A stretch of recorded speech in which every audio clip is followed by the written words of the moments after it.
গত ক্লাসে আমরা শিখছি টেন্স অর্থ কি, টেন্স কাকে বলে এবং টেন্স কত প্রকার ও কি কি। এই ক্লাসে শিখব যে প্রেজেন্ট টেন্স কত প্রকার এবং এর স্ট্রাকচার আর সংজ্ঞাগুলো শিখব। ওকে, আর টেন্সের যদি কেউ স্ট্রাকচারগুলো যদি ভালোভাবে আয়ত্ত করে তাহলে মনে করো তার আর কোনো টেন্স শিখতে হবে না, টেন্স স্ট্রাকচার এরা।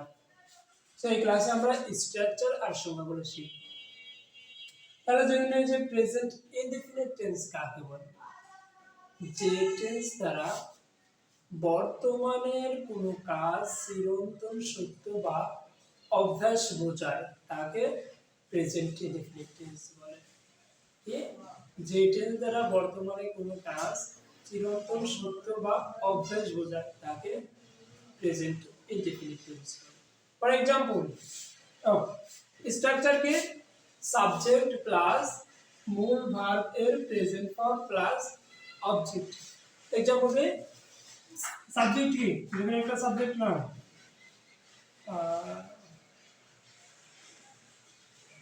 সাবজেক্ট আই, মূল ভার্বের প্রেজেন্ট ফর্ম দিলাম go, extension to school, I go to school. যদি আরেকটা এক্সাম্পল দিয়ে এভাবে দেওয়া যায়, দে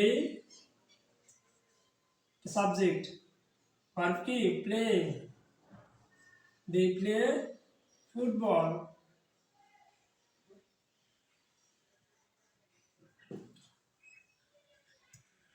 যদি আরেকটা দিয়ে এভাবে দিতে পারি, হি সাবজেক্ট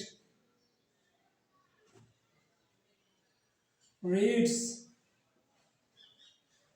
book, সে বই পড়ে। ওকে, এখন এখানে একটা সিম্পল প্রশ্ন যে এখানে প্লে দিলাম, গো দিলাম, বাট এখানে রিড লিখতে যায় রিডের সাথে আমরা এস দিলাম কেন? ছোট্ট একটা বিষয় কি, সাবজেক্ট যদি থার্ড পারসন সিঙ্গুলার নাম্বার হয় সেক্ষেত্রে ভার্বের সাথে এস বা ইএস যুক্ত হয়। থার্ড পারসন সিঙ্গুলার নাম্বার কি, পারসন কি, এগুলো আমরা পার্সোনাল ক্লাসে আলোচনা করব। ওকে, জাস্ট এটুকু মনে রাখবেন। আর সাবজেক্ট যদি থার্ড পারসন সিঙ্গুলার নাম্বার হয় সেক্ষেত্রে ভার্বের সাথে এস বা ইএস যুক্ত হয়। ওকে, পার্সোনাল ক্লাসটা একটু দেখতে পারে, ভালোভাবে বুঝতে পারবো। গেল প্রেজেন্ট ইনডেফিনিট টেন্স। এখন আমরা শিখব present continuous tense. Present continuous tense কাকে বলে? যে টেন্স দ্বারা বর্তমানে কোনো কাজ হচ্ছে, চলছে, ঘটছে এরূপ বোঝানো থাকে প্রেজেন্ট কন্টিনিউয়াস টেন্স। কন্টিনিউয়াস মানে কি? কন্টিনিউ, অর্থাৎ যে কাজটা হচ্ছে, চলছে, ঘটছে, অর্থাৎ বর্তমানে যে কাজটা হচ্ছে, চলছে, ঘটছে সেটা প্রেজেন্ট কন্টিনিউয়াস। আর অতীতে যেটা হচ্ছিল, ঘটছিল সেটা কি? Past continuous.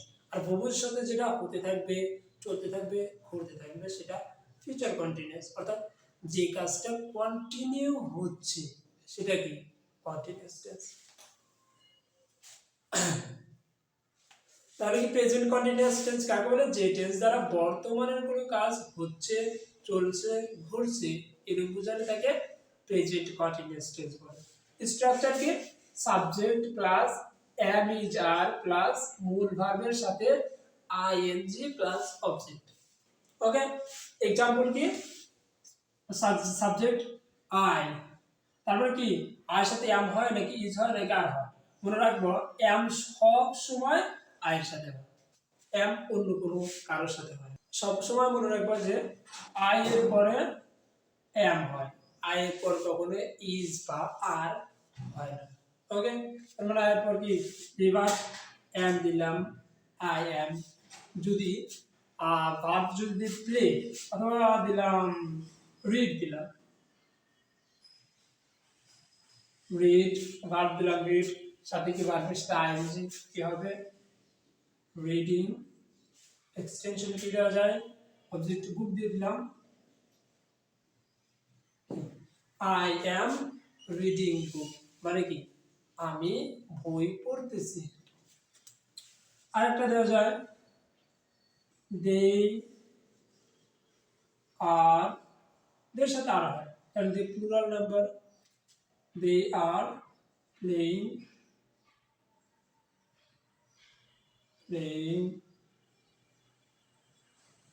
football. They are playing football. Okay. চলো একটু আরো দেওয়া যায়। সো এই স্ট্রাকচার ইউজ করে তোমরা তোমাদের মতো করে এক্সাম্পলগুলো তৈরি করবে। ওকে, গেল তাহলে প্রেজেন্ট কন্টিনিউয়াস টেন্স। ওকে, এখন আমরা শিখব কি প্রেজেন্ট পারফেক্ট টেন্স। তাহলে প্রেজেন্ট পারফেক্ট টেন্স কাকে বলে? যে টেন্স দ্বারা বর্তমানের কোনো কাজ এইমাত্র শেষ হয়েছে কিন্তু এরপর এখনো বিদ্যমান আছে, তাকে প্রেজেন্ট পারফেক্ট টেন্স বলে। স্ট্রাকচার কি? সাবজেক্ট প্লাস হ্যাভ হ্যাজ, মূল ভার্বের পাস্ট পার্টিসিপল প্লাস এক্সটেনশন। এখানে সিম্পল একটা প্রশ্ন হতে পারে, হ্যাভ কখন হবে, হ্যাজ কখন হবে? তো দেখো পার্সোনাল ক্লাসে এটা তোমরা পাবা যে সাবজেক্টের যদি থার্ড পারসন সিঙ্গুলার নাম্বার হয় সেক্ষেত্রে হ্যাজ হবে, আর বাকি সব ক্ষেত্রে হ্যাভ হবে। ওকে, এটা তুমি পার্সোনাল ক্লাসটা করে দেখবে, সব বুঝতে পারবে। তাহলে যদি আমরা উদাহরণ দিই, কিভাবে বলতে পারি, কি দিতে পারি? আচ্ছা, তাহলে এক্সাম্পলটা কি? I have played,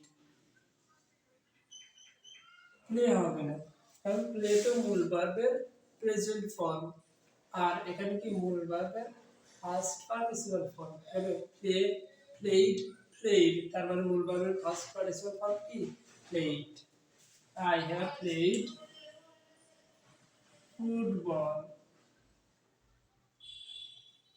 football। তবে কি they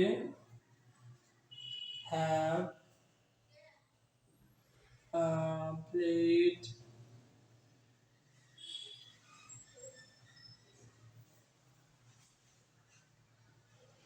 badminton,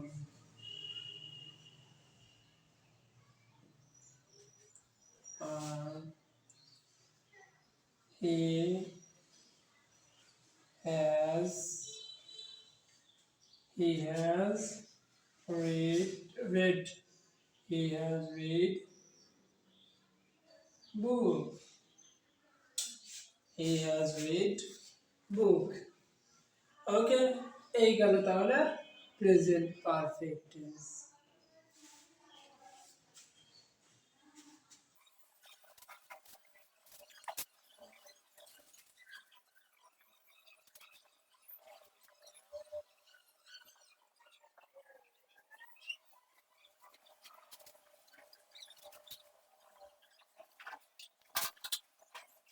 এবার আমরা জেনে নিই যে প্রেজেন্ট পারফেক্ট কন্টিনিউয়াস টেন্স কাকে বলে।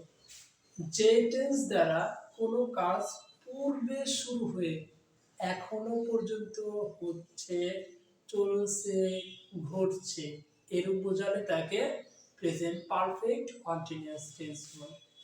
স্ট্রাকচার কি? Subject plus have been, has been, মূল ভার্বের সাথে আইএনজি প্লাস এক্সটেনশন, অর্থাৎ বাকি অংশ।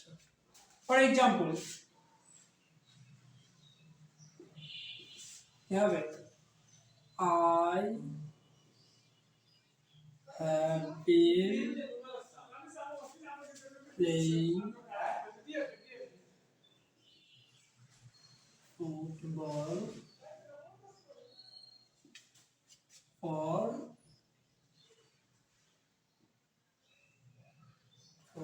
2 hours. Is not yours. I have been playing football for 2 hours. আরেকটা এক্সাম্পল দিতে পারি, he has been reading newspaper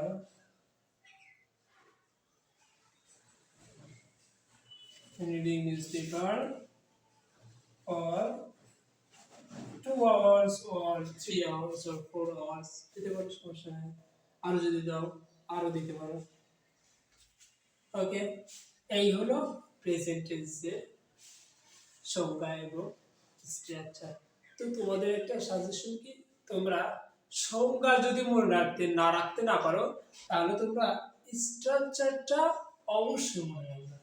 কেননা আমরা এই স্ট্রাকচারের মাধ্যমেই চিনতে পারি যে সেন্টেন্সটা কোন টেন্সে আছে।